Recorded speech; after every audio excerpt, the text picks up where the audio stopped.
नमस्कार, न्यूज के इकलौते फैमिली शो न्यूज की पाठशाला में आप सभी का बहुत स्वागत। मैं हूं सुशांत सिन्हा।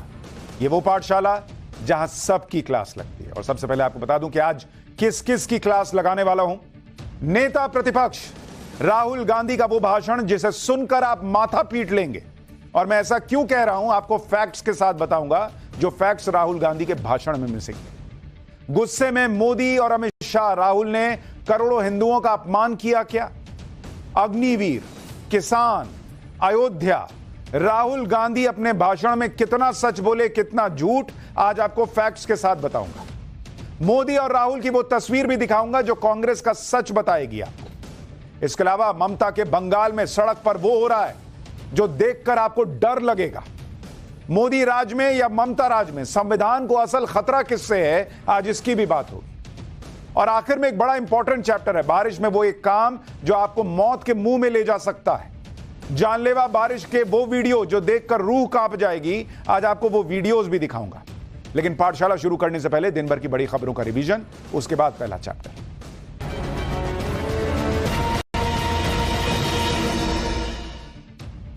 तिहाड़ जेल में बंद दिल्ली के मुख्यमंत्री अरविंद केजरीवाल ने शराब घोटाले केस में सीबीआई की गिरफ्तारी को दिल्ली हाईकोर्ट में चुनौती दी है।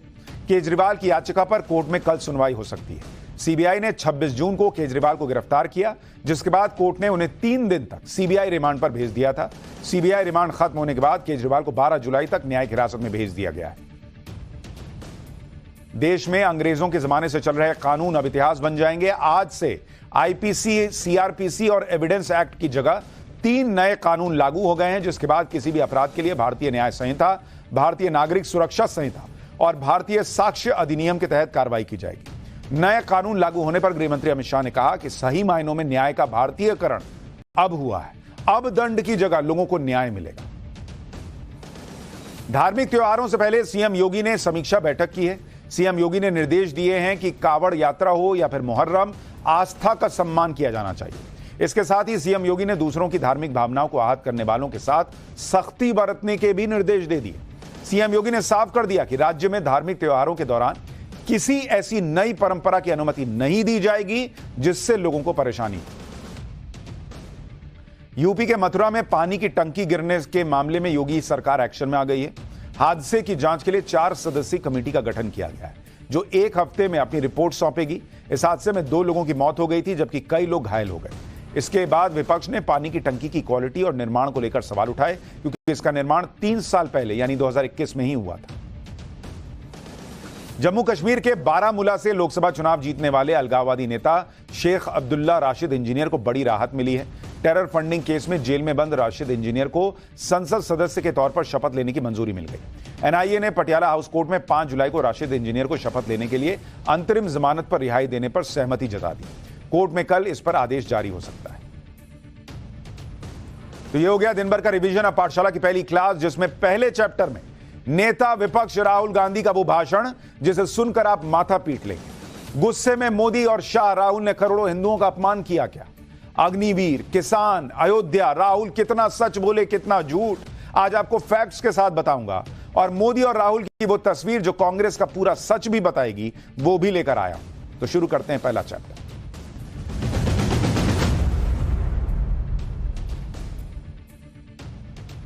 लोकसभा में आज का दिन सीधा सीधा इस अंतर को दिखाने वाला रहा कि लगातार 3 बार प्रधानमंत्री बनकर इतिहास रचने वाले नरेंद्र मोदी और 3 बार के अथक प्रयास के बावजूद कांग्रेस को 100 सीट भी ना दिला पाने वाले राहुल गांधी का फर्क क्या है। राहुल गांधी जब नेता विपक्ष बने थे तो लोगों ने सोचा कि भाई पहली बार राहुल गांधी बड़ी जिम्मेदारी ले रहे हैं, तो कुछ गंभीरता दिखाएंगे, कुछ सीरियसनेस आएगी उनमें। लेकिन राहुल गांधी ने ऐसा सोचने वाले हर शख्स को आज गलत साबित कर दिया।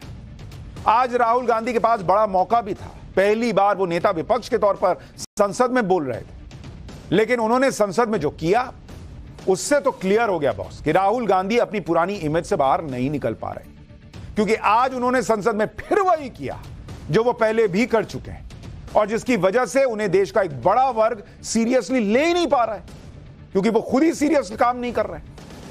राहुल गांधी के आज के भाषण में अहंकार तो कूट कूट कर भरा था, लेकिन फैक्ट्स मिसिंग थे। संसदीय परंपराओं का अपमान तो भरा हुआ था, लेकिन कई बार सच से दूर दूर तक का वास्ता नहीं दिखा उनके भाषण में, और इसलिए संसद में खूब बवाल भी हुआ, आज हंगामा हुआ, और यह समझ में भी आ गया कि विपक्ष अपने बढ़े हुए नंबर का इस्तेमाल नरेंद्र मोदी को नीचा दिखाने या उनके काम में अड़ंगा लगाने पर ही समर्पित करने जा रहा है। राहुल गांधी आज ऐसी ऐसी बातें बोल रहे थे कि प्रधानमंत्री नरेंद्र मोदी, गृह मंत्री अमित शाह और रक्षा मंत्री राजनाथ सिंह तक को खड़े होकर उन्हें या तो टोकना पड़ा या सच्चाई से सामना करवाना पड़ा। राहुल गांधी के पूरे भाषण में आज जो हुआ उसकी हाइलाइट्स आपको दिखाऊंगा। उसमें कहां कहां फैक्ट्स नहीं थे वो फैक्ट्स बताऊंगा। यह भी बताऊंगा कि उस भाषण में कितना सच और कितना गलत बयान राहुल गांधी ने दिया। लेकिन पहले आप देख लीजिए कि आज संसद में 2 घंटे कितना बवाल मचा। फिर बताता हूं कि राहुल गांधी सड़क वाली राजनीति संसद में लेकर क्यों आ गए। जय संविधान।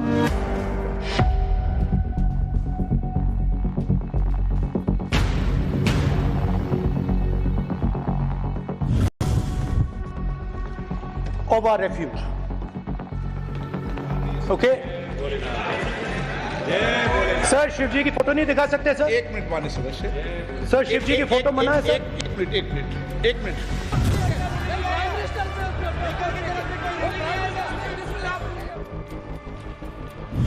और जो लोग अपने आप को हिंदू कहते हैं वो 24 घंटा हिंसा हिंसा हिंसा, नफरत नफरत नफरत, असत्य सत्य असत्य। करोड़ों लोग अपने आप को गर्व से हिंदू कहते हैं, गर्व से हिंदू कहते हैं। क्या वो सभी लोग हिंसा की बात करते हैं? ये विषय बहुत गंभीर है।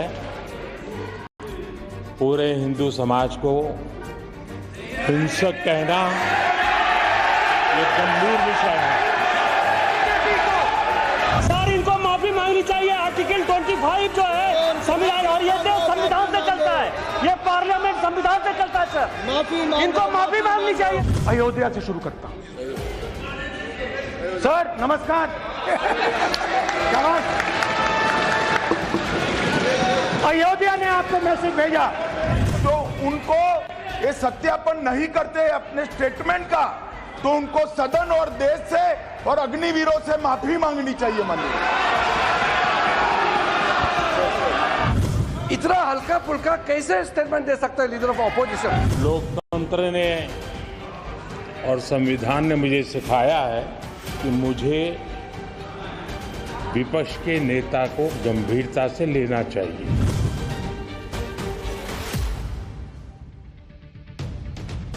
नेता प्रतिपक्ष बनना और नेता प्रतिपक्ष के योग्य बनना, ये 2 बहुत अलग अलग बातें होती हैं, और राहुल गांधी ने आज इसे साबित कर दिया। आज राहुल गांधी के पूरे भाषण से उनकी वही राजनीति एक बार फिर दिखी, जिस राजनीति में उन पर अराजकता, गलत बयानी और भ्रम से एक अलग नैरेटिव बनाने की कोशिश करने के आरोप लगते रहे।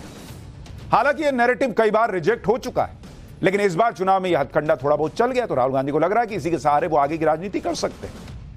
लेकिन बॉस, दिक्कत यह है कि राहुल गांधी पिछले 10-12 साल से सिर्फ खुद की एक बोल्ड और निडर इमेज बनाने की कोशिश में इतना डूबे हैं कि वो एक ही गलती बार बार कर रहे हैं। क्योंकि अगर आप राहुल गांधी के भाषण का पूरा निचोड़ देखेंगे ना, तो उसमें कुछ भी नया नहीं है। मतलब कई बार तो ऐसा लगा कि वो सदन में नहीं, किसी चुनावी रैली में बोल रहे हैं। स्पीकर पर की तरफ देखकर बोलने के बजाय कई बार पीछे देखकर बात कर रहे हैं भाई, जबकि नियम है कि आप स्पीकर को संबोधित कीजिएगा। वो पीछे देख के बोलने लग जा रहे थे। नेता विपक्ष के तौर पर उनकी स्पीच में सीरियसनेस कम, स्टंटबाजी ज्यादा दिख रही थी, और इस पूरे भाषण को सुनकर ऐसा लगा कि राहुल गांधी खुद की ब्रांडिंग कर रहे थे। वो ये दिखाने की कोशिश कर रहे थे कि उनके अंदर का एंग्री मैन अभी जिंदा है। वही इकलौते नेता हैं जो नरेंद्र मोदी से अकेले लड़ सकते हैं, और यह साबित करने का प्रयास वो पिछले 10-12 साल से कर रहे हैं। कभी अध्यादेश अपनी सरकार में फाड़कर उनको दिखाना होता है कि मैं तो क्रांतिकारी हूं, कभी बोलते मैं बोलूंगा तो भूकंप आ जाएगा, और अब भी वही बात कि डरना नहीं है, डरना नहीं है। 2013 में आप देखिए ना, उनको याद होगा आपको कि अध्यादेश फाड़ दिए थे अपनी सरकार में। 2016 में बोले संसद में भूकंप आ जाएगा, अध्यादेश फाड़ने की बात कही थी। आज भी राहुल गांधी का यही नैरेटिव था कि वो अकेले सब संभाल सकते हैं। राहुल गांधी ने कैसे डरो मत का नैरेटिव बेचा, एक बार सुनिए, आप याद कीजिए कि कैसे वो अपनी छवि चमकाने में लगे हुए हैं पिछले 12 साल से। उसके बाद आगे की बात बताता हूं। देश अहिंसा का देश है, ये देश डर का देश नहीं है। तो हमारे सारे के सारे महापुरुषों ने अहिंसा की बात की, डर मिटाने की बात की। डरो मत, डराओ मत, डरो मत, डराओ मत। और दूसरी तरफ शिव जी कहते हैं डरो मत, डराओ मत। दरअसल राहुल गांधी की हालत उस छात्र की तरह है जो गाय पर निबंध रट कर आए और चाहे जो पूछ लो क्वेश्चन पेपर में, वो निबंध तो गाय पर ही लिखे। वैसे ही राहुल गांधी की गाड़ी अडानी, अंबानी और डरो मत से आगे ही नहीं बढ़ती। बोलना कुछ हो, वो गाड़ी उसी रास्ते पर घुमा कर ले आते, उसी ट्रैक पर ले आते और इसी चक्कर में कई बार गलती कर बैठते। आज उन्होंने अपनी स्पीच में बीजेपी पर अटैक करने के चक्कर में कि डरो मत के चक्कर में, या बीजेपी डराती है के चक्कर में उन्होंने हिंदुओं को लेकर ऐसा कह दिया जिस पर बड़ा बवाल हो गया और उन्हें कहना नहीं चाहिए था। राहुल गांधी ने कह दिया कि जो लोग अपने आप को हिंदू कहते हैं वो 24 घंटे हिंसा की बात करते हैं। इस पर संसद में हंगामा हो गया, लोकसभा में बीजेपी की तरफ से फौरन राहुल गांधी से माफी मांगने की बात होने लगी। कहा गया कि राहुल गांधी पूरे हिंदू समाज को हिंसक कैसे कह सकते हैं। भाई सुनिए राहुल गांधी का यह बयान, फिर बताता हूं कि राहुल गांधी के हिंदुओं पर इस बयान को सुनते ही पीएम मोदी ने क्या किया। शिव जी कहते हैं डरो मत, डराओ मत, अभय मुद्रा दिखाते हैं, अहिंसा की बात करते हैं, त्रिशूल को जमीन में गाड़ देते हैं। और जो लोग अपने आप को हिंदू कहते हैं वो 24 घंटा हिंसा हिंसा हिंसा, नफरत नफरत नफरत, असत्य सत्य असत्य। हिंदू धर्म में साफ लिखा है सत्य के साथ खड़ा होना चाहिए, सत्य से पीछे नहीं हटना चाहिए, सत्य से नहीं डरना चाहिए। राहुल गांधी के इस बयान के बाद लोकसभा में काफी देर तक हंगामा हुआ। खुद पीएम मोदी खड़े हुए और राहुल गांधी के बयान की उन्होंने आलोचना की। राहुल गांधी ने हिंदू समाज को हिंसक कहा, पीएम मोदी ने इसको बताया, इस बात को उठाया और इसे बेहद गंभीर आरोप लगाते हुए कहा कि जिस तरह से पूरे हिंदू समाज को हिंसक कहा जा रहा है वो गंभीर विषय है। एक बार प्रधानमंत्री मोदी को सुनिए, फिर राहुल गांधी ने इसके बाद पीएम मोदी पर क्या कहा वो भी सुनवाता हूं। ये विषय बहुत गंभीर है। पूरे हिंदू समाज को हिंसक कहना ये गंभीर विषय है।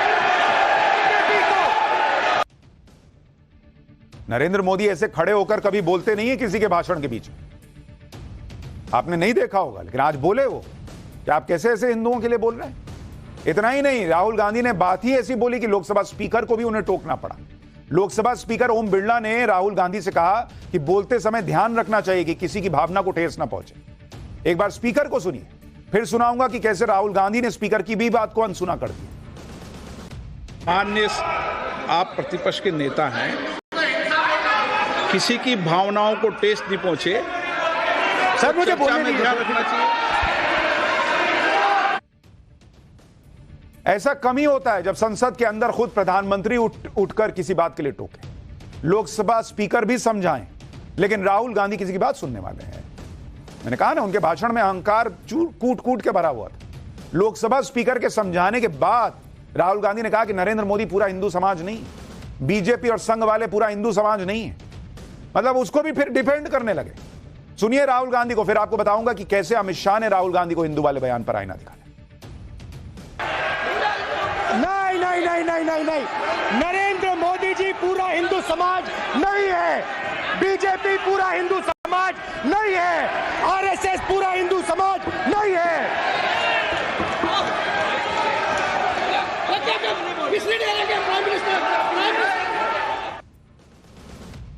अगर नरेंद्र मोदी, बीजेपी, आरएसएस पूरा हिंदू समाज नहीं है तो उनका नाम लेके बोलते ना भाई, कि जो लोग आरएसएस जो है वो हिंसा फैलाती है, नरेंद्र मोदी हिंसा फैलाते हैं, बीजेपी हिंसा फैलाती है।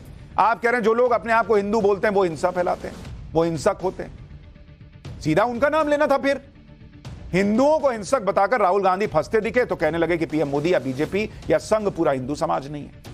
अमित शाह ने राहुल गांधी का बयान दोहराते हुए कहा कि राहुल गांधी ने खास तौर पर कहा है कि जो खुद को हिंदू कहते हैं वो हिंसा की बात करते हैं। क्या राहुल गांधी को पता नहीं कि इस देश में करोड़ों लोग हैं जो खुद को गर्व से हिंदू कहते हैं? और अमित शाह ने तो कहा कि राहुल गांधी को माफी मांगनी चाहिए। एक बार अमित शाह का भी बयान सुनिए, फिर राहुल गांधी के हिंदू हिंसक वाले बयान पर प्रियंका वाड्रा ने सफाई दी है, वो भी सुनवाता हूं। माननीय अध्यक्ष जी, शोर शराबा कर इतने बड़े वाकया को छिपाया नहीं जा सकता। विपक्ष के नेताजी ने कैटेगोरिकली कहा है कि जो अपने आप को हिंदू कहते हैं वो हिंसा करते हैं। मैं फिर से रिपीट करना चाहता हूं, उनका वाक्य था, जो अपने आप को हिंदू कहते हैं वो हिंसा की बात करते हैं, हिंसा करते हैं। मान्यवर, इस देश में शायद इनको मालूम नहीं है, करोड़ों लोग अपने आप को गर्व से हिंदू कहते हैं। क्या वो सभी लोग हिंसा की बात करते हैं, हिंसा करते हैं? हिंसा की भावना को किसी धर्म के साथ जोड़ना और इस सदन में और संवैधानिक पद पर बैठे हुए व्यक्ति ने, मैं मानता हूं मान्यवर, उन्होंने इसकी माफी मांगनी चाहिए। राहुल गांधी माफी मांगने वाले थे, माफी नहीं मांगे वो। जब राहुल गांधी संसद में खड़े होकर इस तरह की बातें करते हैं जिस पर बीजेपी सीधे सीधे हिंदू विरोधी होने का आरोप लगाती है, तो आपको यह भी ध्यान रखना चाहिए कि राहुल गांधी की वही कांग्रेस है जिसने राम मंदिर की प्राण प्रतिष्ठा में जाने से इनकार कर दिया था। यह राहुल गांधी की वही कांग्रेस है जिसके तमिलनाडु में सहयोगी दल डीएमके के नेताओं ने सनातन को डेंगू मलेरिया तक बताया, लेकिन उन्होंने गठबंधन नहीं तोड़ा। यह राहुल गांधी की वही कांग्रेस है जिसकी सरकारों में भगवान राम के अस्तित्व को ही नकारने वाली बातें की गई थी। यह राहुल गांधी की वही कांग्रेस है जिसके नेताओं ने सत्ता में रहते हुए हिंदू आतंकवाद, भगवा आतंकवाद की थ्योरी बनाई थी। ट्रैक रिकॉर्ड है बॉस, इसलिए लोग सवाल पूछ रहे हैं और माफी मांगने के लिए कह रहे हैं। अगर राहुल गांधी ये बात संसद में खड़े होकर कह देते कि जो अपने को हिंदू कहते हैं वो हिंसा फैलाते हैं, तो फिर राहुल गांधी को यह भी समझना होगा कि उन्हें जो वोट मिला है ना, उसमें हिंदू का भी वोट है। क्या वो हिंदू वोटर्स को भी हिंसक बता रहे हैं क्या? और अगर वो बीजेपी के बारे में ऐसा बोल रहे हैं तो क्या बीजेपी को मिले सारे हिंदू वोटर राहुल गांधी के हिसाब से हिंसक हैं क्या? क्योंकि सीएसडीएस के पोस्ट पोल सर्वे के मुताबिक अगर आप देखिएगा, या जो आंकड़ा है कि किसको कितना वोट मिला, 2024 का चुनाव 2024 कांग्रेस को वोट मिले, total vote 13 crore 67 lakh vote मिले कांग्रेस को। इसमें भी तो करोड़ों हिंदू हैं बॉस। ठीक है, मुसलमानों ने भी आपको भर भर के वोट दिया होगा, फिर भी कई करोड़ हिंदू होंगे। अगर आप सारे हिंदुओं के लिए कह रहे हैं तो सवाल उठेगा कि क्या इसमें जो हिंदू आपको वोट कर रहे हैं, क्या आप उनको भी हिंसक मानते हैं? और अगर आप सारे हिंदुओं के लिए नहीं बोल रहे, आप कह रहे हैं कि बीजेपी के लोग और बीजेपी से जुड़े हुए लोग, तो बीजेपी को 23 करोड़ 59 लाख वोट मिले, 23 करोड़ 59 लाख। और बीजेपी को तो भर भर के मुसलमान ने वोट नहीं दिए, इसमें तो बड़ी संख्या में हिंदू हैं। तो बीजेपी के लिए जिस हिंदू ने वोट कर दिया, क्या वो हिंसक है? करोड़ों हिंदू जो बीजेपी को सपोर्ट किए, वोट किए, वो क्या हिंसक हो गए? कोई पूछे राहुल गांधी से? लोकसभा में हिंदुओं को हिंसा से जोड़ने वाला बयान कांग्रेस को भारी पड़ सकता है। राहुल गांधी तो जोश जोश में बोल गए, लेकिन अब सफाई कांग्रेस दे रही है। संसद के बाहर राहुल गांधी की बहन प्रियंका वाड्रा फौरन अपने भाई के बचाव में आई। प्रियंका वाड्रा ने कहा कि राहुल गांधी कभी हिंदुओं का अपमान कर ही नहीं सकते। राहुल ने बीजेपी के नेताओं के बारे में क्या बोला था, सुनिए प्रियंका वाड्रा को, फिर बताऊंगा कि लोकसभा में धर्म के मुद्दे पर राहुल गांधी आगे कैसे फंसे। कभी हिंदुओं का अपमान नहीं कर सकते, बहुत स्पष्ट बोला है उन्होंने बीजेपी के बारे में बोला है, उन्होंने बीजेपी के नेताओं के बारे में बोला है। एक तरफ तो राहुल गांधी और कांग्रेस कहती है कि धर्म की राजनीति नहीं होनी चाहिए, लेकिन आप देखिए कि राहुल गांधी जब संसद में बोलने के लिए आते हैं तो वो भगवान की तस्वीर लेकर आ जाते हैं। आज राहुल गांधी लोकसभा में भगवान शिव की तस्वीर लेकर आते हैं। इसी तरह से दूसरे धर्मों की तस्वीरें दिखाकर ये बताने लगे कि भगवानों की तस्वीरों में हाथ वाली अभय मुद्रा है, और इस तरह से इन्हें कांग्रेस के सिंबल से जोड़ दिया कि कांग्रेस का सिंबल भी हाथ है।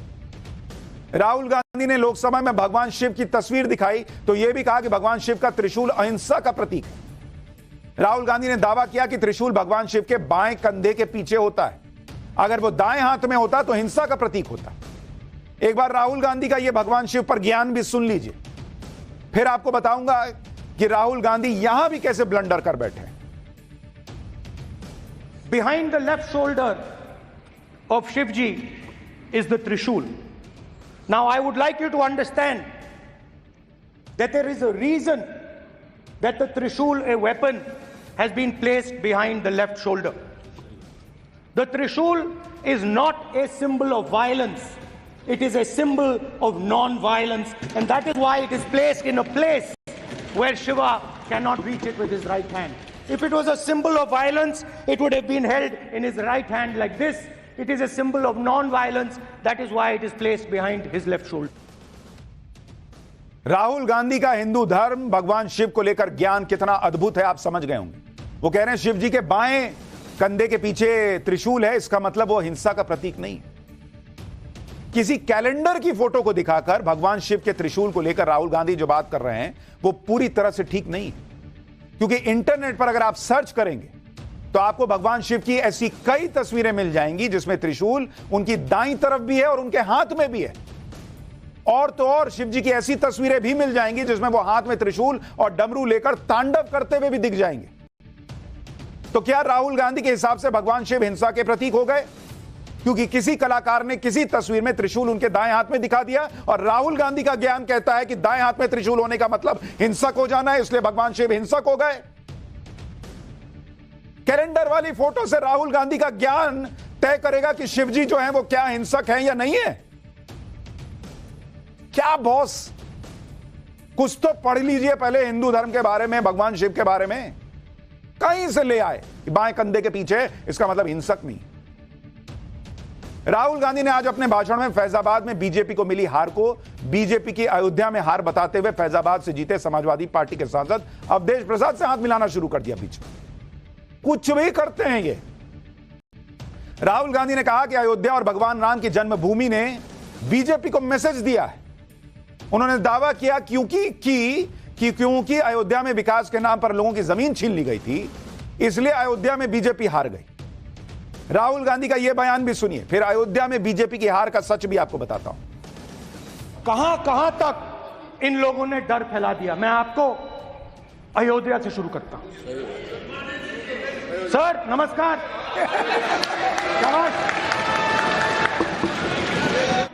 अयोध्या ने राम भगवान की जन्मभूमि, प्लीज ब्रदर, राम भगवान की जन्मभूमि ने बीजेपी को मैसेज दिया और ये आपके सामने मैसेज बैठे हुए हैं। मैंने इनसे पूछा, कल कॉफी पी, इनसे मैंने पूछा बताइए ये हुआ क्या? बीजेपी ने राम मंदिर का इनॉग्रेशन किया,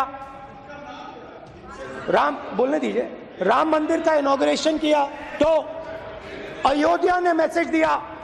और मैंने इनसे पूछा कि हुआ क्या, और इनका जवाब आया। मैंने उनसे पूछा कि आपको कब पता लगा कि आप अयोध्या में जीत रहे हो, और आपने कहा पहले दिन से मुझे पता था। अब राहुल गांधी के इस बयान में एक अच्छी बात तो यह है कि आज राहुल गांधी ने खुद मान लिया कि अयोध्या में जहां मंदिर बना है वही भगवान राम की जन्मभूमि है। क्योंकि जब एक वक्त तो ऐसा था इनकी सरकार में कि भगवान राम के अस्तित्व पर ही सवाल उठ रहे थे, और इन्हीं के पार्टी के एक नेता मणिशंकर अय्यर ने तो यह तक पूछ लिया था कि राजा दशरथ के महल में इतने कमरे थे, भगवान राम एग्जैक्टली कहां पैदा हुए यह कैसे पता चलेगा? यह सब पूछने वाले कांग्रेस पार्टी के राजनीतिक सिस्टम में अब यह माना जा रहा है कम से कम कि अयोध्या भगवान राम की जन्मस्थली है। यह बहुत अच्छी बात है। दूसरी बात, राहुल गांधी ने यह कही कि अयोध्या में बीजेपी की हार हुई और भगवान राम ने बीजेपी को मैसेज दिया। अब यह भी पूरा सच नहीं। अयोध्या का क्षेत्र जहां राम मंदिर है वो फैजाबाद लोकसभा के तहत आता है। अब जरा इसको समझिए कि अयोध्या में क्या हुआ है और नहीं हुआ है। जिस लोकसभा सीट पर समाजवादी पार्टी जीती उस सीट का नाम है फैजाबाद। फैजाबाद ये लोकसभा सीट है, ठीक है। इस लोकसभा सीट के अंदर अगर आप देखेंगे फैजाबाद के अंदर 5 विधानसभाएं आती हैं। कौन कौन सी? एक है बीकापुर विधानसभा। ये 5 विधानसभाएं मिलकर कौन सा लोकसभा सीट बनाती हैं? फैजाबाद। एक है बीकापुर, दूसरी है रुदौली, ये दूसरी विधानसभा है। तीसरी है दरिया अयोध्या, ये भी एक विधानसभा है उसके अंदर। चौथी है दरियाबाद और 5वीं विधानसभा जो आती है फैजाबाद सीट के अंदर वो है मिल्कीपुर।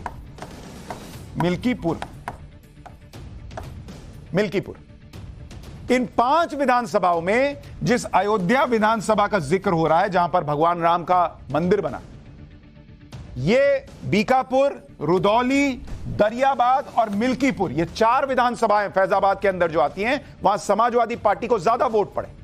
लेकिन जिस अयोध्या विधानसभा के अंदर राम मंदिर आता है, वहां बीजेपी को ज्यादा वोट मिला। इस अयोध्या के अंदर बीजेपी को वोट पड़े 1,04,671 वोट और समाजवादी पार्टी को वोट मिले 1,04,000। ये समाजवादी पार्टी को वोट मिले 1,04,000। यानी बीजेपी को उस अयोध्या में जहां राहुल गांधी कह रहे हैं कि श्री राम ने मैसेज दिया, वहां बीजेपी को अयोध्या में ज्यादा वोट मिले बॉस। तो अगर अयोध्या में बीजेपी से लोगों को गुस्सा था, मकान तोड़े जाने से नाराज थे, तो फिर बीजेपी को सबसे कम वोट तो अयोध्या में मिलने चाहिए थे। लेकिन अयोध्या में तो बीजेपी लीड की। राहुल गांधी ने अयोध्या में जमीन का मुआवजा न मिलने की बात भी उठाई, लेकिन यह सच भी हम आपको लगातार दिखा चुके हैं कि वहां लोग खुद कह रहे हैं कि उनको मुआवजा मिला। और अब मुख्यमंत्री योगी आदित्यनाथ भी कह रहे हैं कि अयोध्या में 1,733 करोड़ रुपया मुआवजे में दिया गया और 21,548 लोगों को मुआवजा मिला। एयरपोर्ट की जमीन पर 952 करोड़ रुपए का मुआवजा दिया गया है। अयोध्या में बीजेपी को मिली हार में भी राहुल गांधी अंबानी अडानी का नैरेटिव भी ले आए। मैंने कहा ना, गाय पे निबंध लिखना है तो गाय हमारी माता है, वहां भी अडानी अंबानी खींच के ले आए। राहुल गांधी ये कहने लगे कि पीएम मोदी ने मंदिर के उद्घाटन से अयोध्या की जनता को दूर रखा और अंबानी अडानी को न्योता दिया, इसलिए भी अयोध्या में बीजेपी हार गई। सुनिए, ये वाला भी सुनिए, फिर इसका भी फैक्ट बताता हूं। इन्होंने यह भी कहा कि अयोध्या के इनॉग्रेशन में अयोध्या की जनता को बहुत दुख हुआ क्योंकि इनॉग्रेशन में अडानी जी थे, अंबानी जी थे, मगर अयोध्या का कोई नहीं था। और ये कारण था कि अयोध्या की जनता में, उनके दिल में नरेंद्र मोदी जी ने भय डाल दिया। उनकी जमीन ले ली, उनके घर गिरा दिए और फिर अयोध्या के गरीब लोगों को, किसानों को, मजदूरों को मंदिर के इनॉग्रेशन तक नहीं जाने दिया। राम मंदिर के उद्घाटन पर कांग्रेस खुद तो गई नहीं, उससे दूरी बना के रखी, और जो लोग गए उन्हें लेकर अब राहुल गांधी आधी अधूरी बातें बता रहे। जैसे पहली बात तो यह कि राम मंदिर के उद्घाटन के लिए नरेंद्र मोदी ने किसी को न्योता नहीं भेजा था। यह मंदिर ट्रस्ट ने लिस्ट बनाई थी कि किस किस को बुलाना है, तो इसमें नरेंद्र मोदी का कोई रोल ही नहीं था। दूसरी बात, राम मंदिर के उद्घाटन के कार्यक्रम में अंबानी परिवार तो था, लेकिन अडानी तो वहां गए भी नहीं थे। तो जो राहुल गांधी कह रहे हैं कि उद्घाटन में अंबानी अडानी थे और जनता नहीं थी, वो ये बात ही गलत कह रहे हैं। अडानी वहां गए ही नहीं थे। ऐसा ही उन्होंने राम मंदिर में राष्ट्रपति द्रौपदी मुर्मू को लेकर भी झूठ बोला था कि क्योंकि वो आदिवासी हैं उन्हें राम मंदिर के उद्घाटन में नहीं बुलाया गया, जबकि बाद में मंदिर ट्रस्ट की तरफ से कहा गया था कि राष्ट्रपति द्रौपदी मुर्मू को भी प्राण प्रतिष्ठा का न्योता दिया गया। लेकिन ये जो फर्जी फैक्ट चेकर मार्केट में घूमते हैं, वो राहुल गांधी का फैक्ट चेक करेंगे? कर ही नहीं सकते। वो राहुल गांधी ये भी आरोप लगा रहे हैं कि राम मंदिर के उद्घाटन से अयोध्या के लोगों को दूर रखा गया, किसानों मजदूरों को दूर रखा गया, जबकि सच यह है कि राम मंदिर के निर्माण में जो मजदूर शामिल थे उन्हें खुद पीएम मोदी ने सम्मानित किया था, मजदूरों पर फूल बरसाए थे, तस्वीर देखी। लेकिन राहुल गांधी बोलते हैं और बोलते हैं, और इसी तरह बोलते बोलते में आज वो अग्निवीर पर क्या क्या बोल गए वो सुनिए। राहुल गांधी ने संसद में अग्निवीर का मुद्दा उठाया और बीजेपी को घेरने के चक्कर में उन्होंने फिर फैक्ट्स के साथ छेड़छाड़ की। राहुल गांधी ने अग्निवीर की शहादत का जिक्र करते हुए यह आरोप लगाया कि सरकार अग्निवीर को शहीद नहीं मानती, शहादत के बाद उसके परिवार को पैसे नहीं मिलते। राहुल गांधी का आरोप सुनिए, फिर राहुल गांधी कितना बड़ा झूठ बोल गए आपको इसकी सच्चाई दिखाऊंगा। नरेंद्र मोदी उसे शहीद नहीं कहते हैं, नरेंद्र मोदी उसे अग्निवीर कहते हैं। उस घर को पेंशन नहीं मिलेगी, उस घर को कंपनसेशन नहीं मिलेगी, शहीद का दर्जा नहीं मिलेगा। और बेचारे बैठे हुए थे, 3 बहनें थी, एक साथ बैठी हुई थी, रो रही थी। आम जवान को पेंशन मिलेगी, जरूर दुख होगा, मगर हिंदुस्तान की सरकार आम जवान की मदद करेगी। मगर अग्निवीर को जवान नहीं कहा जा सकता। अग्निवीर यूज एंड थ्रो मजदूर है। स्पीकर की तरफ देख के बोलने के बजाय पीछे मुड़ के बोल रहा है। दूसरी बात, राहुल गांधी कह रहे हैं कि अग्निवीर को शहादत के बाद कुछ नहीं मिलता, पेंशन नहीं मिलती, कुछ नहीं मदद मिलती, वो यूज एंड थ्रो है। राहुल गांधी ने जब अग्निवीर पर भ्रम फैलाया तो खुद रक्षा मंत्री राजनाथ सिंह ने इसका जवाब दिया और कहा कि राहुल गांधी गलत बयानी कर रहे हैं। अग्निवीर शहीद के परिवार को 1 करोड़ रुपए का मुआवजा दिया जाता है। एक बार रक्षा मंत्री राजनाथ सिंह को सुनिए, फिर इसका सबूत मैं आपको दिखाऊंगा। गलत बयानी करके सदन को गुमराह करने की कोशिश। गलत नहीं है सर, गलत नहीं है सर। लेना चाहता हूं कि युद्ध के दौरान अथवा सीमाओं की सुरक्षा के दौरान यदि हमारा कोई अग्निवीर का जवान शहीद होता है तो उसके 1 करोड़ रुपए की धनराशि सहायता के रूप में उसके परिवार को मुहैया कराई जाती है। इस प्रकार की गलत बयानी से सभी को गुमराह करने की कोशिश नहीं की जानी चाहिए। रक्षा मंत्री ने खुद राहुल गांधी के सामने खड़े होकर सच बताया, लेकिन राहुल गांधी मानने को तैयार नहीं थे। वो कह रहे थे आपके बोलने से क्या होता है, मेरे बोलने से क्या होता है, सेना में सबको पता है कि अग्निवीर को कुछ नहीं मिलता। हमने अग्निवीर शहीदों के परिवार से भी बात की। महाराष्ट्र के एक शहीद अग्निवीर के परिवार ने बताया कि उसे 1 करोड़ 10 लाख रुपए की आर्थिक मदद मिल चुकी है। अग्निवीर शहीद हुए अग्निवीर के परिवार को सुनिए, वो खुद बता रहे हैं कि उन्हें क्या मदद मिली है। सरकार से अब तक 50 लाख रुपए बीमा मिला, एक बार फिर 50 लाख रुपए मिले, महाराष्ट्र सरकार से 10 लाख रुपए मिले, टोटल 1 कोटी 10 लाख रुपए मिले। ये अग्निवीर का परिवार कह रहा है बॉस कि 1 करोड़ 10 लाख रुपए की आर्थिक मदद मिली है, और राहुल गांधी संसद में खड़े होकर कह रहे हैं कि अग्निवीर यूज एंड थ्रो है। आप क्या चाह रहे हो बॉस, कि देश की सेना में आग लग जाए क्या? अग्निवीर को लेकर राहुल गांधी ने कई बार भ्रम फैलाया है, यह पहली बार नहीं है। राहुल गांधी ने यह दावा किया कि अग्निवीर को शहीद का दर्जा नहीं दिया जाता, लेकिन ऐसा नहीं है। ऐसा ही मुद्दा विपक्ष ने पिछले साल उठाया था जब एक अग्निवीर की मौत हुई थी। उस वक्त भी भारतीय सेना ने स्पष्ट कर दिया था कि अग्निवीर को लेकर किसी भी नियम में बदलाव नहीं किया गया है।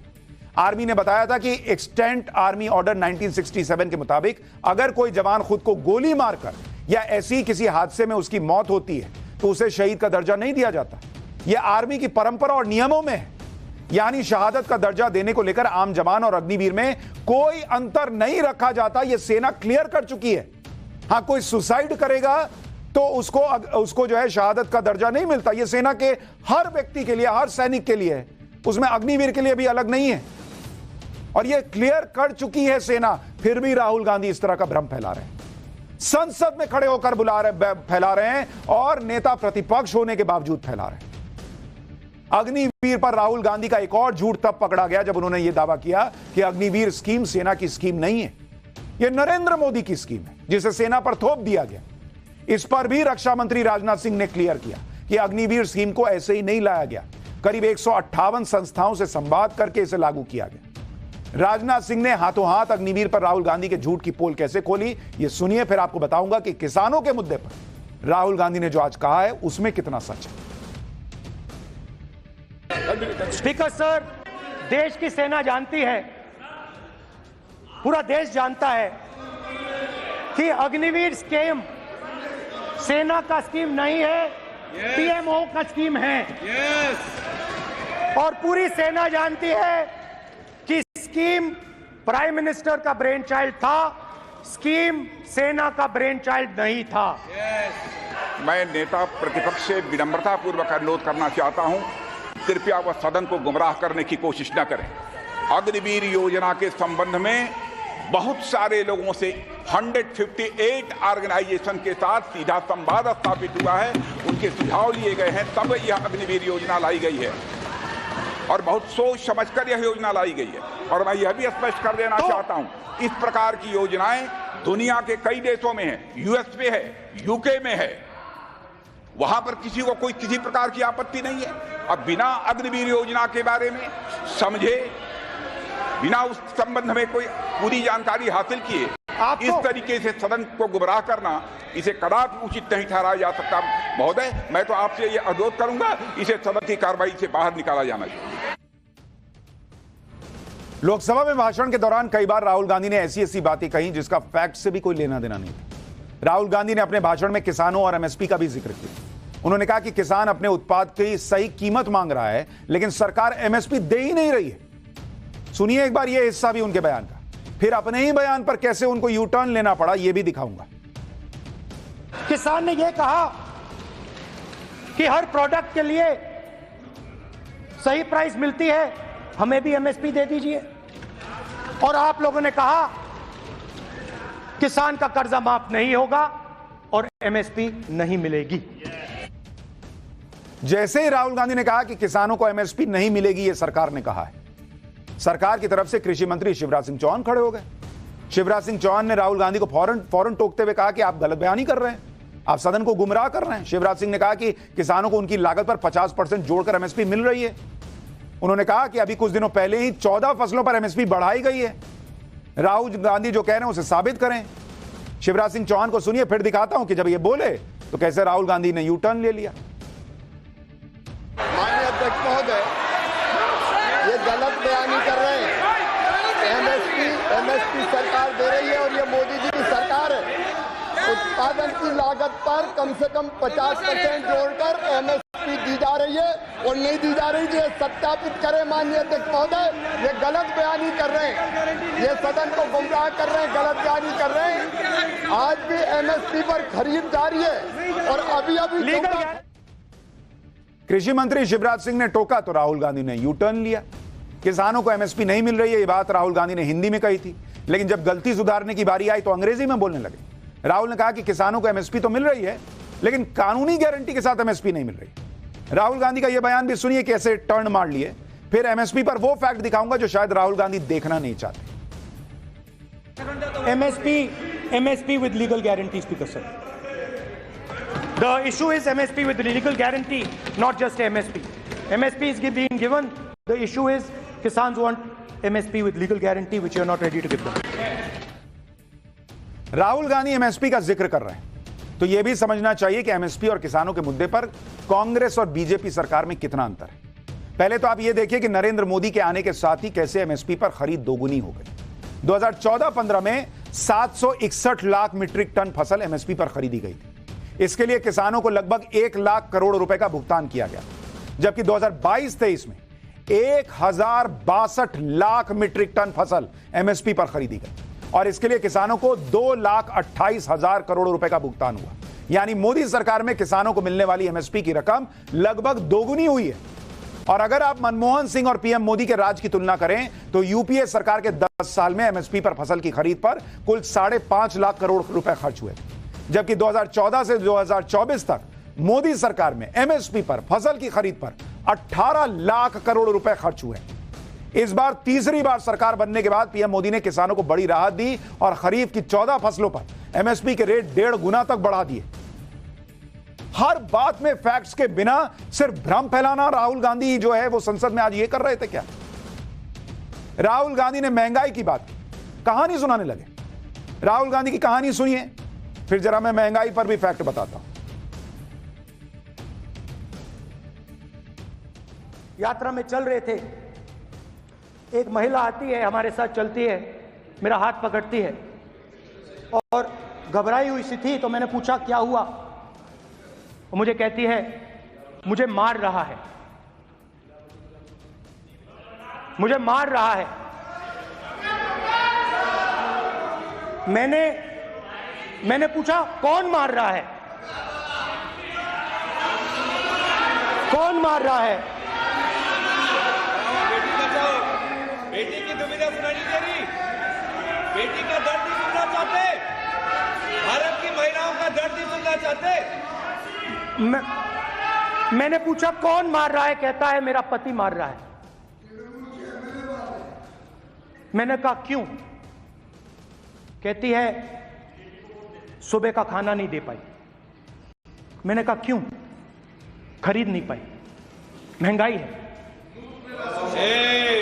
महंगाई है, खरीद नहीं पाई, खाना नहीं पका पाई, इसलिए मुझे मार पिट रही है।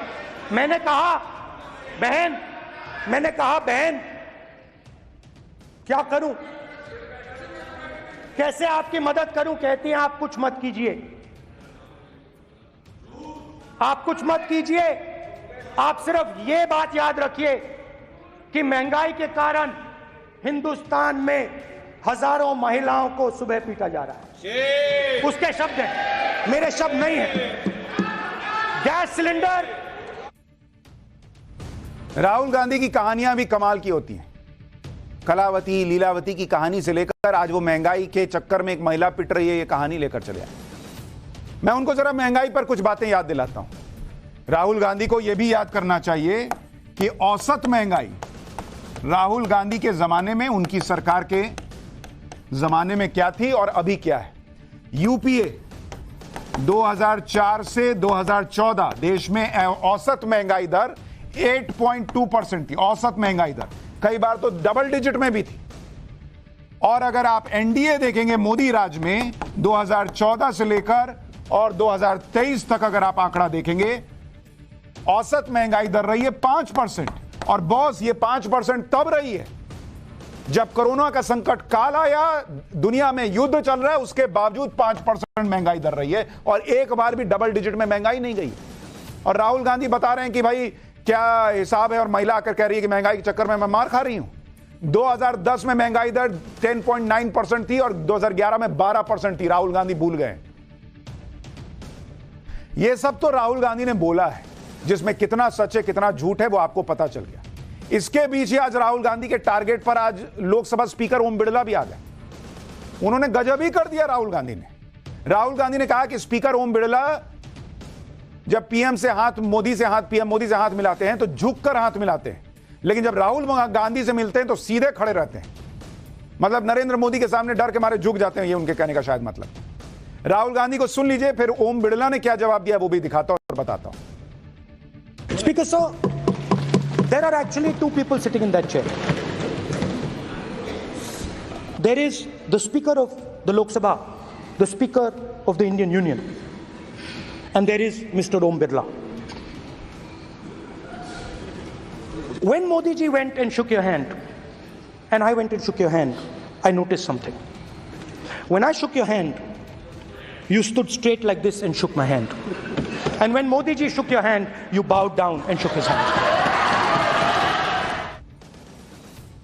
राहुल गांधी अब इंची टेप लेकर नाप रहे हैं कि ओम बिड़ला जब मिले तो कितना झुके नहीं झुके। एंगल देख रहे हैं। ये वो राहुल गांधी हैं जो अपनी शपथ के बाद ओम बिड़ला से हाथ मिलाना भूल गए थे, चले गए थे, फिर लौट के आए तब हाथ मिला। इतनी गति में थे। राहुल गांधी को इस बात से भी दिक्कत है कि कौन किससे किस तरह से नमस्कार कर रहा है। राहुल गांधी के इस आरोप पर ओम बिड़ला ने कहा कि ये उनके संस्कार हैं कि जो बड़े हैं उनसे झुककर मिला जाए और जो उनके बराबर वाले हैं उनसे बराबरी का व्यवहार हो। सुनिए ओम बिड़ला को कि बड़ी दुखद बात है कि संसद में अब ये सब चर्चा हो रही है कि कौन कितना झुक के मिल रहा है, कौन खड़े होकर मिल रहा है, लेकिन इस पर भी जवाब देना पड़ा क्योंकि नेता प्रतिपक्ष अब डिग्री और एंगल देख रहे हैं झुकने का। सुनिए जरा ओम बिड़ला को। माननीय प्रधानमंत्री सदन के नेता हैं और मुझे मेरी संस्कृति संस्कार ये कहते हैं, व्यक्तिगत जीवन में भी, सार्वजनिक जीवन में भी और इस आसन पर भी, जो हमसे बड़े हैं उनको झुककर नमस्कार करो। मुझे यही सिखाया है और बराबर वालों से बराबर का व्यवहार करो, यही मुझे सिखाया है। सोचिए किस तरह के पर्सनल अटैक लोकसभा स्पीकर पर भी हो रहे हैं और दुखद है, अफसोसजनक है कि उन्हें सफाई देनी पड़ रही। लेकिन सब ये भूल गए कि जब यूपीए की सरकार थी तो चेयर पर बैठे व्यक्ति के साथ कैसा बर्ताव होता था, किस तरह से संसद की कार्यवाही कांग्रेस के नेताओं के इशारों पर चलती और रुक जाया करती थी। आज आपको वो भी दिखाता हूं, याद दिलाता हूं। आज जब राहुल गांधी ने स्पीकर को लेकर कई बातें की तो लोगों ने उन्हें 2012 की वो तस्वीरें भी याद दिलाई जिसमें कांग्रेस के एक नेता राजीव शुक्ला राज्यसभा में तब के डिप्टी चेयरमैन के कान में जाकर कुछ कहते दिखते हैं और इस तस्वीर पर बहुत विवाद हुआ था और यह कहा गया था कि कांग्रेस के नेता चेयर के पास जाकर डिप्टी चेयरमैन को इंस्ट्रक्शन दे रहे हैं कि सदन की कार्रवाई स्थगित कर दो। इससे ज्यादा चेयर कितना झुकता बॉस, लोग पूछ रहे हैं सोशल मीडिया पर। देखिए वो पुराना वीडियो।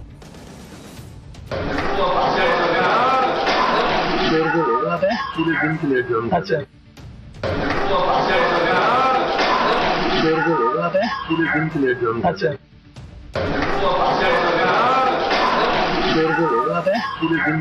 अच्छा जो लोग सदन के चेयर को इंस्ट्रक्शन दिया करते थे वही आज लोकसभा स्पीकर पर आरोप लगा रहे हैं कि कितना डिग्री झुक गए। राहुल गांधी ने आज फिर लोकसभा में माइक बंद करने का भी मुद्दा उठाया। राहुल गांधी ने कहा कि उनका माइक बंद कर दिया जाता है। राहुल गांधी का यह बयान भी सुनिए, फिर इसका फैक्ट भी बताता हूं। माइक दीजिए सर। हाँ सर, मेरा सवाल है सर, इस माइक का कंट्रोलर किसके हाथ में? प्लीज बैठिए बैठिए सर, ये ऑफ होता है, प्लीज माने बैठिए प्लीज।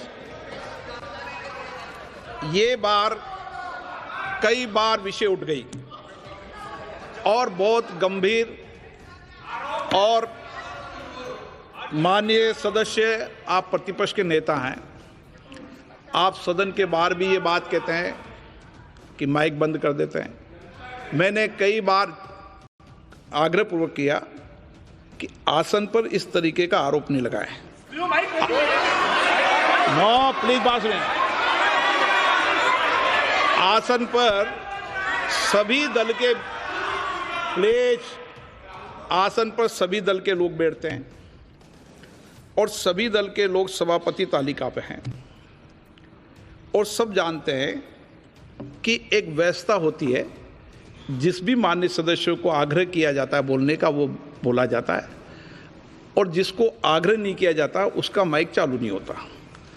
आप बोलने के लिए खड़े, आपका माइक कभी बंद नहीं हुआ, कभी बंद नहीं हुआ। आप अगर आसन में जो भी विराज रहे हैं वो अगर आपका नाम नहीं पुकारते हैं तब माइक चालू नहीं होता। ये व्यवस्था हमेशा इस सदन की रही है, पुराने में भी और नए में भी। कभी आसन पे व्यक्ति पर माइक का कंट्रोल नहीं होता। यानी अब लोकसभा के स्पीकर को ऐसी सफाइयां देनी पड़ रही। अच्छा, एक चीज ठीक कर दूं, मैंने कहा था कि राहुल गांधी शपथ के लेने के बाद ओम बिरला से हाथ मिलाना भूल गए थे। उस वक्त प्रोटेम स्पीकर थे, तब ओम बिरला स्पीकर नहीं बने थे, तो प्रोटेम स्पीकर से हाथ मिलाना भूल गए। खैर, संसद की कार्रवाई रूल बुक से चलती है और दिक्कत यह है कि राहुल गांधी कोई नियम का पालन करना नहीं चाहते।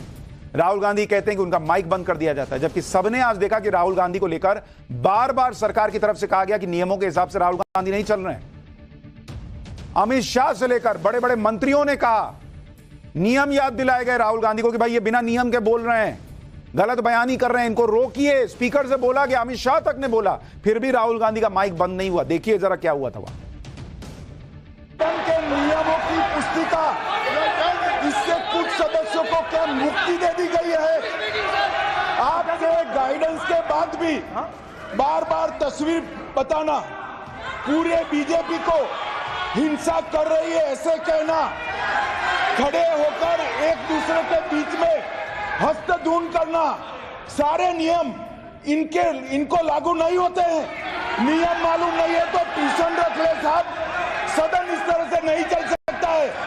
वो ये कहता है कि कोई भी मेंबर यदि अपनी बातें कहना चाहता है, जैसे अग्निवीर के बारे में उन्होंने कहा या स्टेट के बारे में कहा, उनको ऑथेंटिकेट करना पड़ेगा, नहीं तो माफी मांगनी पड़ेगी। ये आपका डायरेक्शन है। इसमें इन्होंने जो कहा है कि रक्षा मंत्री बोलने से क्या फर्क पड़ता है, इतना हल्का फुल्का कैसे स्टेटमेंट दे सकता है लीडर ऑफ ऑपोजिशन? इसलिए माननीय स्पीकर महोदय, मैं आपका ध्यान रूल 356 की तरफ आकृष्ट करना चाहता हूं। अगर कोई सदस्य स्पीकर साहब के ध्यान में लाने के बाद इररिलेवेंट और लगातार किसी विषय को बार बार दोहराता है तो आपके पास ये अधिकार है कि आप उस सदस्य को निर्देशित करके रोक सकते हैं। आप अपने अधिकार का प्रयोग करिए। अगर राहुल गांधी का माइक ही बंद किया जा रहा होता तो सरकार के बड़े बड़े मंत्रियों को स्पीकर से यह आग्रह नहीं करना पड़ता कि इनको झूठ बोलने से, भ्रम फैलाने से रोकिए, इनको फैक्ट्स के साथ बोलिए, जो बिना फैक्ट के बोल रहे हैं उसको सदन की कार्रवाई से हटाइए। ये नहीं बोलना पड़ता बॉस, अगर माइक बंद किया जा रहा होता। लेकिन राहुल गांधी जुडिशरी से लेकर, मीडिया से लेकर, इलेक्शन कमीशन से लेकर और अब स्पीकर के पद से लेकर, माइक बंद करने से लेकर, उनके मन में जो आता है वो बोलते हैं। शिवजी को लेकर जो मन में आता है वो बोलते हैं और इस देश को सुनना पड़ेगा क्योंकि वो राहुल गांधी हैं। क्या कीजिएगा, चल रहा है। लेकिन हमारा काम था आपको बताएं ये सब फैक्ट्स, क्योंकि फैक्ट चेकर जो घूम रहे हैं फैक्ट चेक्स के नाम पर, वो तो ये सब बताएंगे नहीं।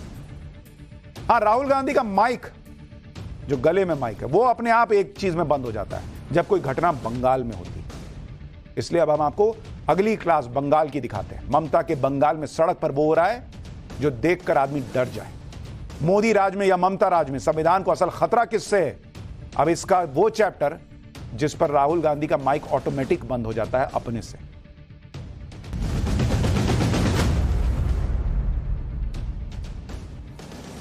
लोकसभा चुनाव में इंडी गठबंधन यह नैरेटिव फैलाने में जुटा रहा कि मोदी सरकार फिर आई तो संविधान खत्म हो जाएगा, लोकतंत्र खतरे में आ जाएगा। बंगाल में सीएम ममता बनर्जी भी बार बार यही कह रही थी और जब मोदी सरकार फिर से आ गई उसके बाद भी इंडी गठबंधन नेता संविधान संविधान, लोकतंत्र लोकतंत्र चिल्लाते रहे। लेकिन बंगाल में क्या हो रहा है ये लोगों को नहीं दिखता।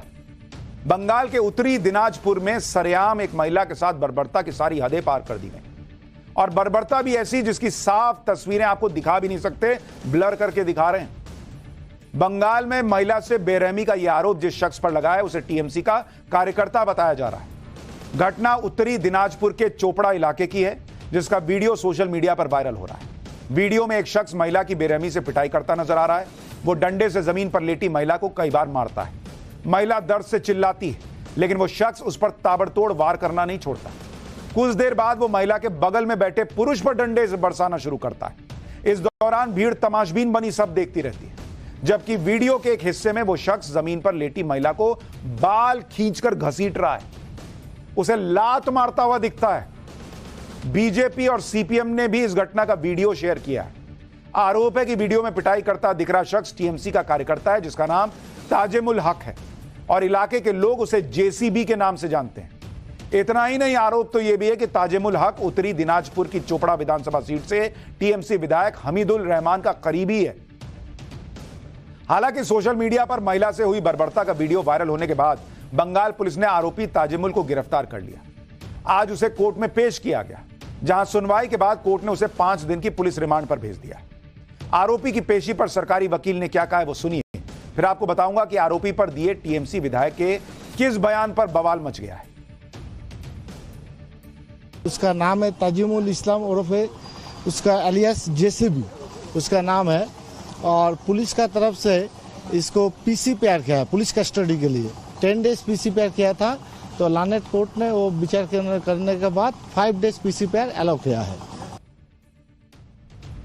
वारदात के बाद भले ही आरोपी को गिरफ्तार कर लिया गया, लेकिन जिस तरह पुलिस उसे थाने लेकर पहुंची उसने संदेश खाली में हिंसा के आरोपी शाहजहां शेख की यादें ताजा करा दी। देखिए गिरफ्तारी के बाद आरोपी ताजिमुल किस तरह रौब के साथ पुलिस थाने के अंदर जा रहा है। ऐसा लग रहा है जैसे उसे अपने किए का ना कोई अफसोस है और ना ही गिरफ्तारी की कोई टेंशन। इसी तरह बंगाल के संदेश खाली में महिलाओं से यौन उत्पीड़न के आरोपी शाहजहां शेख को जब कलकत्ता हाईकोर्ट के आदेश के बाद पुलिस ने गिरफ्तार किया था तो वो भी पुलिस की गिरफ्त में होने के बाद विक्ट्री साइन दिखाते हुए जाता हुआ नजर आया। शाहजहां शेख की गिरफ्तारी के वक्त भी बीजेपी ने ममता सरकार पर आरोपी को बचाने की कोशिशें करने का आरोप लगाया था और महिला के साथ बेरहमी के आरोपी ताजिमुल को लेकर भी बीजेपी ममता सरकार पर हमलावर है। बीजेपी ने टीएमसी विधायक के बयान का हवाला देकर आरोपी को बचाने की कोशिश का आरोप लगाया है। दरअसल टीएमसी विधायक हमीदुल रहमान ने आरोपी का बचाव करने की कोशिश की। टीएमसी विधायक ने कहा कि हम घटना की निंदा करते हैं लेकिन महिला ने भी गलत किया। वो महिला अपने पति, बेटे और बेटी को छोड़कर दुष्ट बन गई। मुस्लिम राष्ट्र के कुछ नियम कानून हैं और उसी के तहत न्याय दिया जाता है। आगे टीएमसी विधायक ने कहा कि हालांकि उन्हें भी लगता है कि जो हुआ वो थोड़ा ज्यादा था। सड़क पर उसको पीटा जा रहा है, बाल पकड़कर घसीटा जा रहा है, और न्याय करने का अधिकार उस जेसीबी को किसने दे दिया बॉस? आप सोच देखिए कि मुस्लिम राष्ट्र यानी शरिया जैसे कानूनों की बात हो रही है, वो भी भारत में, जबकि यही लोग सेक्युलरिज्म और संविधान की बात करते हैं, और वहां शरिया के हिसाब से न्याय होगा सड़क पर। एक लाइन में कह रहे हैं कि हां गलत हुआ, और दूसरी लाइन में कह रहे हैं कि महिला भी गलत थी। तो महिला गलत थी तो तुम बताओगे कि महिला गलत थी? सड़क पे पीट के न्याय होगा? जेसीबी के नाम से जाना जाने वाला आरोपी ताजिमुल पहले भी इस तरह के मारपीट के आरोप उस पर लग चुके हैं। आरोप है कि वो इलाके में खुद की पंचायत लगाता है, जिसे सालिसी सभा कहा जाता है। इस पंचायत में आरोपी जेसीबी खुद ही फैसला सुनाता है और सजा तय करता है। ताजिमुल की बेरहमी का एक और वीडियो वायरल हो रहा है। यह वीडियो 16 जून का बताया जा रहा है। इस वीडियो में भी आरोपी एक महिला और पुरुष की पिटाई करता नजर आ रहा है। यह घटना भी उत्तरी दिनाजपुर के चोपड़ा इलाके की ही बताई जा रही है। आरोप है कि अवैध संबंधों के शक में ताजिमुल ने दोनों की पिटाई की। यानी बार बार ऐसे आरोप लगे, अब वीडियो वायरल हुआ तो कार्रवाई हो रही है। यानी साफ है कि आरोपी को न तो पुलिस का डर है और ना ही कानून की फिक्र। इसलिए संदेश खाली में महिलाओं के खिलाफ हुई हिंसा के मुद्दे पर पहले हमलावर बीजेपी ने इस मुद्दे पर भी ममता सरकार पर बड़ा हमला बोला। कोलकाता में बीजेपी विधायक अग्निमित्रा पॉल की अगुवाई में बीजेपी की महिला विधायकों ने विधानसभा भवन के बाहर धरना दिया। बीजेपी ने आरोपी के खिलाफ कड़ी कार्रवाई की मांग की। बीजेपी ने इस मामले में इंडी गठबंधन के नेताओं की चुप्पी पर भी सवाल उठाए। बीजेपी के नेताओं को सुनिए, फिर आपको बताऊंगा कि सिर्फ बीजेपी ही नहीं, लेफ्ट के लोग भी बंगाल की इस घटना पर क्या कह रहे हैं। यह मुद्दा है महिलाओं की अस्मिता और अधिकार का। यह मुद्दा है ह्यूमन राइट्स का, मानव अधिकारों का। यह मुद्दा है कि आप तुष्टीकरण की राजनीति में इतना लिप्त हो गई हैं कि आपको संविधान और मानव अधिकारों की चिंता ही नहीं रही है। और यह मुद्दा है कि कानून व्यवस्था पश्चिम बंगाल में ध्वस्त है, ममता बनर्जी मस्त है। यह मुद्दा है आज घमंडिया के एक एक नेता। खड़गे जी चुप, सोनिया गांधी जी महिला है शांत, राहुल गांधी के लब सिल गए, मैं कुछ नहीं बोलूंगा। अखिलेश यादव मुंह में दही जमी हुई है, एक उनका वक्तव्य नहीं आया है। अरविंद केजरीवाल सुई पटक सन्नाटा। वहीं सीपीएम नेता मोहम्मद सलीम ने उत्तरी दिनाजपुर में महिला की बेरहमी से पिटाई के आरोप के मामले में ताजिमुल पर गंभीर आरोप लगाए। महिला की पिटाई का वीडियो शेयर करते हुए मोहम्मद सलीम ने ट्वीट किया कि जेसीबी उर्फ ताजिमुल जो महिला की बेरहमी से पिटाई कर रहा है वो कॉमरेड मंसूर आलम की हत्या के मामले में भी मुख्य आरोपी है। ममता सरकार की मेहरबानी में बंगाल में हत्यारे खुलेआम घूम रहे हैं, कानून का मजाक उड़ाया जा रहा है। लेकिन जिन राहुल गांधी को सदन में बिना बंद हुए माइक के बंद हो जाने की चिंता होती है, वो आज एक माइक उठाकर नहीं बोल पा रहे कि बंगाल में क्या चल रहा है। मामले पर बवाल बढ़ा तो कांग्रेस नेता अधीर रंजन चौधरी ने ममता सरकार को घेरा। राहुल गांधी ने नहीं, अधीर रंजन चौधरी। उन्होंने कहा कि महिलाओं पर अत्याचार को किसी कीमत पर बर्दाश्त नहीं किया जा सकता। अधीर रंजन चौधरी को भी सुनिए, फिर बताऊंगा इस पर टीएमसी क्या कह रही है। देखिए, कोई भी महिला हो, चाहे आदिवासी हो आदिवासी ना हो, बंगाल में महिला पर अत्याचार किसी सूरत में हम बर्दाश्त नहीं कर सकते। और सिर्फ बंगाल में नहीं, हिंदुस्तान में कई जगह महिला पर अत्याचार किसी हालत में कोई समर्थन नहीं दे पाएंगे। बंगाल में महिलाओं की सुरक्षा पर बीजेपी ने सवाल उठाए तो टीएमसी भड़क गई। टीएमसी सांसद सायोनी घोष ने कह दिया कि बंगाल सेफ है या अनसेफ, इस पर बीजेपी को लेक्चर देने की जरूरत नहीं। एक बार टीएमसी सांसद को सुनिए, फिर मैं बताऊंगा महिलाओं की सुरक्षा की बात को लेक्चर बताने वाली टीएमसी की मुखिया और बंगाल की सीएम ममता बनर्जी कैसे न्यायपालिका को लेक्चर देने से भी नहीं चुकी। देखिए, बंगाल सेफ है कि अनसेफ है, इस बात में तो बीजेपी से लेक्चर हम लोग लेंगे नहीं, क्योंकि बंगाल की माँ बेटियाँ वो सुरक्षित महसूस करती है। इसलिए ममता बनर्जी को 2 हाथ दे के आशीर्वाद किया है, और जो घटना घटी है हम उसकी निंदा करते हैं। And action has been taken and will make sure that this does not repeat itself. एक तरफ बंगाल में विपक्ष महिलाओं की सुरक्षा को लेकर ममता सरकार को घेर रहा है, लेकिन टीएमसी इस घटना को लेकर लेक्चर नहीं देने की बात कर रही। वहीं दूसरी तरफ ममता बनर्जी न्यायपालिका को लेक्चर जरूर दे रही। ममता बनर्जी कलकत्ता हाईकोर्ट और पश्चिम बंगाल न्यायिक अकादमी की रीजनल समिट में पहुंची थी। इस कार्यक्रम में सीजेआई चंद्रचूड़ की मौजूदगी में ममता बनर्जी ने कह दिया कि ध्यान रखा जाए कि जुडिशरी राजनीति से प्रभावित न हो। जुडिशरी पूरी तरह शुद्ध, ईमानदार और पवित्र होनी चाहिए। यानी वहां पर उन्होंने न्यायपालिका को ही ज्ञान दे दिया।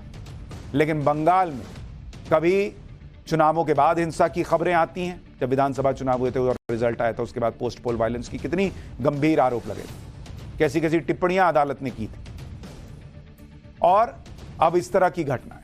For more of such videos, do like, share and subscribe to ET Now Swadesh.